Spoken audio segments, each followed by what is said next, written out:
ফেসবুকের first payment দিয়ে আমি অ্যামাজন থেকে একটা জিনিস অর্ডার করেছিলাম, সেটা অবশেষে চলে আসলো আমার হাতে। চলো এখন আমি তোমাদের এটাকে খুলে দেখা এর মধ্যে কি রয়েছে। খুবই ছোট্ট একটা জিনিস আছে, কিন্তু এটা আমার কাছে অনেক বড়। এটা মাত্র শুধু তোমাদের ভালোবাসার জন্য, তোমরা আমার পাশে আছো বলে আমি এত কিছু করতে পারছি। তোমাদেরকে অসংখ্য অসংখ্য ধন্যবাদ। এখন চলো এই বক্সিংটা খোলা যাক। আমি এখনো পর্যন্ত খুলে দেখিনি এর মধ্যে কি আছে, কারণ এটা বলতে গেলেই চলো একটা সারপ্রাইজ, কারণ তোমাদের দাদাভাই কিনে দিয়েছে।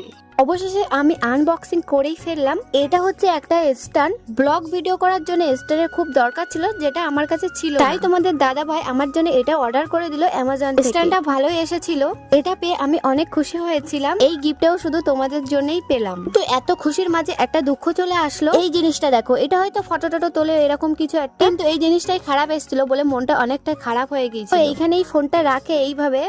আর এতটাই বৃষ্টি হচ্ছে আমাদের এখানে, আমি কোনো ব্লগ ভিডিও দিতেও পারছি। যাই হোক, সবাই ভালো থাকবে। আর এই গিফটটা কেমন হলো অবশ্যই কমেন্টে জানাবে। আর তোমাদের জন্য অনেক অনেক ভালোবাসা।